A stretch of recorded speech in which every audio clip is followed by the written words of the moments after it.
good enough to fuck your mother! Hey, what's up? This is No Bullshit Reviews. I'm Bill.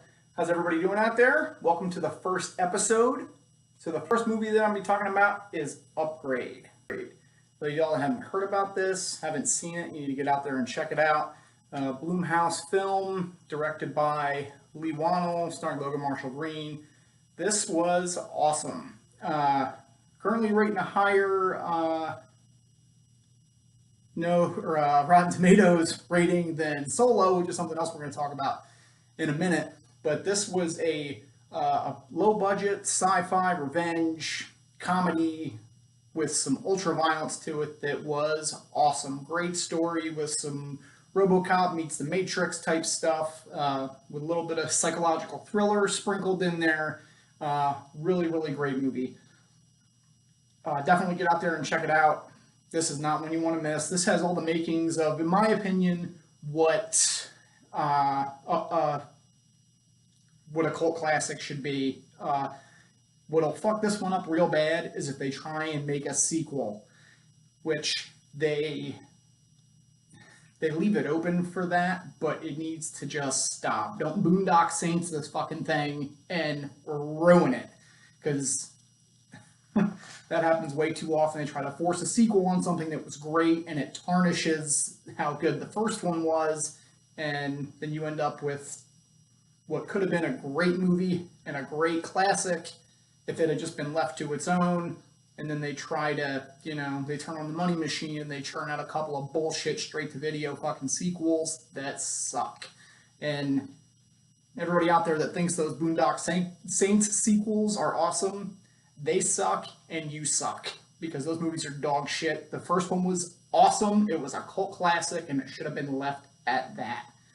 As soon as you try to churn out these other ones with the forced repeated lines and, it's garbage. Just stop. So Upgrade is awesome. Go and see it. Now, the next thing I want to talk about is Solo. So I'm not sure how I feel about Solo. I've got some mixed emotions about it. I'm a huge Star Wars fan, always have been, and I thought that these Star Wars stories spin-offs were great. Like, everybody always wants to see, who these characters were before the original trilogies, and, where they came from, and there's great stories to be told there. Like Rogue One, awesome. This was the model that they need to follow for all these other stories. They need to be gritty and hard, and, and Han Solo, what the character Han Solo has the characteristics and the criteria to make a hard, gritty story, like a hard, gritty origin. Like, how did this, outlaw smuggler get to, this? And as much as I thought I wanted to see it and I was excited about it, and don't get me wrong, so rating-wise, this is a good movie. All right, it's a good movie, but for some reason, parts of my brain are like, God, why do I fucking hate it? But then I want to watch it, but then when I'm watching, I'm like, fuck. Why do I, hate this? But then at the same time, though, it's good. I don't know. But, so first, Alden, whatever the fuck his name is, the guy they picked to play Han, he's kind of looks like he could be a young Han Solo, but he fucking sucks.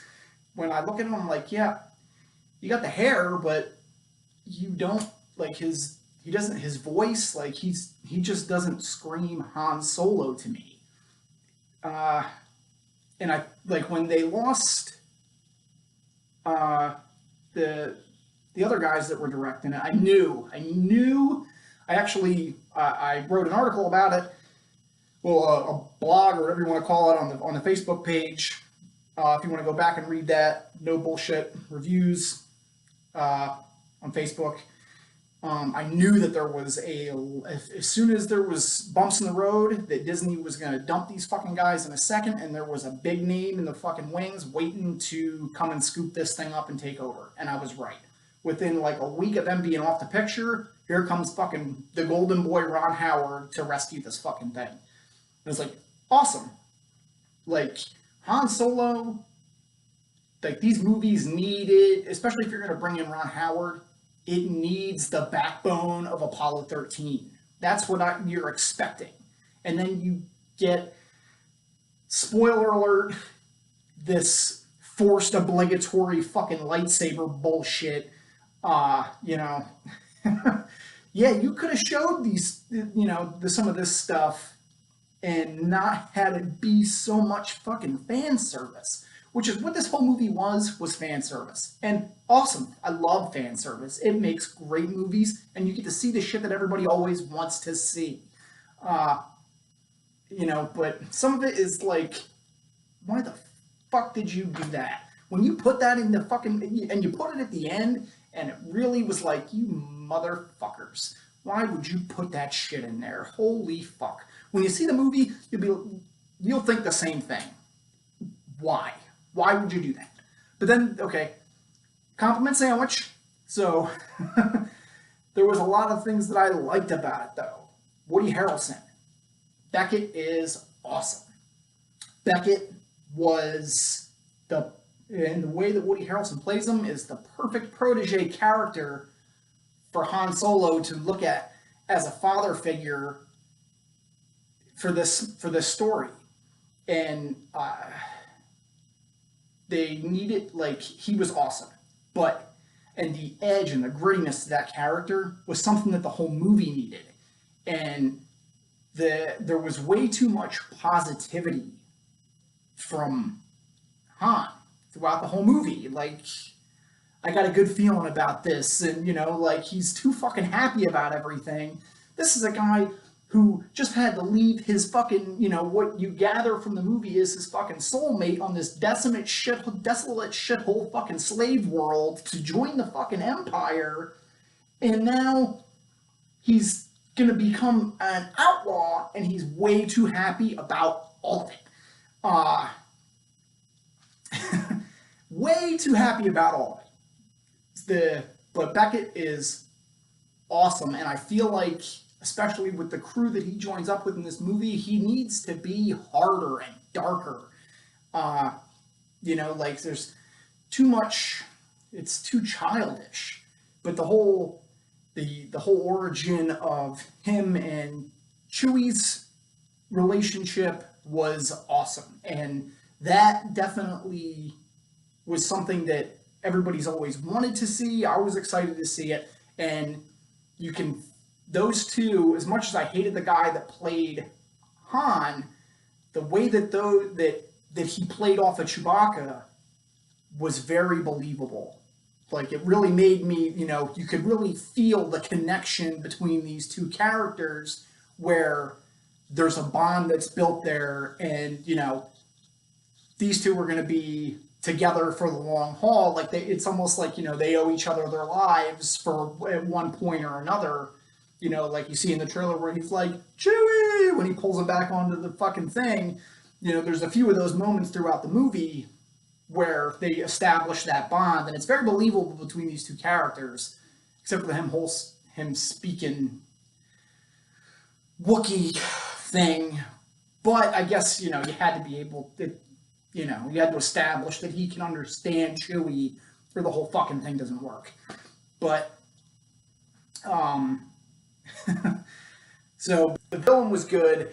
You know, I liked how he was, like, you don't get necessarily this, I don't know, like, he's not easily fucking thwarted by some very easily escapable trap that he puts these guys in that, you know, whatever, it's, you know, but Paul Bettany is definitely getting his comeuppance. He's, you know, starting to appear more and more, and he seems to be playing, you know, likable characters and everything. and he definitely didn't disappoint in this. But you know, his weapon was kind of lame. Like they were trying to give the villain a lightsaber without him actually having a fucking lightsaber, which was something else that was fucking annoying. Like they had to put a lightsaber in this fucking movie, whether they oh my god. Ugh, like why did you have to do that? But overall, I tell me what y'all thought about it, you know, but we'll come back to that too. So, but last night I watched Jurassic World: Fallen Kingdom. So, I've been a fan of all the Jurassic Park movies. Everybody, these have always been good, except for like Jurassic Park 3. That was fucking kind of, I don't know. I like that because I like William H Macy, and but this was good. Chris Pratt is really carrying this franchise super good. He is awesome until you see Infinity War. I'm not going to spoil it if you haven't seen it, but that motherfucker. Anyway, but the Fallen Kingdom was really good. I really like how they put Jeff Goldblum in there, and I like how it seems like in all these movies there's like the villain dinosaur, and in this one it's not necessarily a huge fucking dinosaur or whatever, but the way that it's kind of, I don't want to spoil it, but you can kind of get from the trailers and the previews and stuff that basically they're trying to weaponize the dinosaurs. But that whole thing was very, very kind of cool. And they're setting this up for it to be a trilogy. And I like how they almost kind of narrate this thing with Jeff Goldblum at the beginning and at the end. And it opens it up for a third act, or part 3, that given the way that Fallen Kingdom unfolds is going to be very cool. And it definitely gives you a lot to think about, but then at the same time, it's like, how can this even be a thing? Like, there's, but then at the same time, you have to, when you see the movie, you'll understand a little bit more, but this was very good. So definitely go see Fallen Kingdom. It's really good. It's a cool IMAX movie. There's it's very visual effects heavy. Lots of big jumps and screams and fucking dinosaurs, and it's very cool. And it gives you a lot to think about too, about like kind of the ethics behind some of the genetic science and everything that is probably possible and happening right now, but you and me don't know about it because we're just some fucking schmo. But there's people with money, lots of money, that these things are very real for, and it really kind of makes you think about that kind of stuff. But overall, good movie, fun to watch, very very good effects. Chris Pratt's always funny. I don't know if they're letting this guy fucking ad-lib through the whole movie or not, but he's super entertaining. And what's her name? Bryce Dallas Howard. She was good. And poor James Cromwell. This fucking guy can't catch a fucking break, can he? Holy cow. But yeah, that was a good movie. So, quick recap. Upgrade. Go see that. New classic. Awesome fucking movie. Definitely get out there and see it. Solo, the movie that you're gonna love to hate. Like, it's the movie that you wanted to see, but you want to say it fucking sucks too, but then it's really good. And Donald Glover saves this movie. Him and L3 are clutch in this movie because he is an awesome Lando Calrissian. I could see them, I don't know, maybe them doing a spin-off with him. But I definitely, down in the comments, tell me how y'all feel about Solo, if you saw it. If you feel the same way I do, if you fucking hate it, if you loved it, And then Fallen Kingdom, definitely get out there and check that out. That's one that you want to see on the big screen. All right. Again, so this was the first video. If you liked it, tell me what you liked. If you hate it, Let me know what you hate. You know, if you want to just make fun of my fucking cold sore, you can say that too. But do me a big solid and like and subscribe, and we'll see you next time.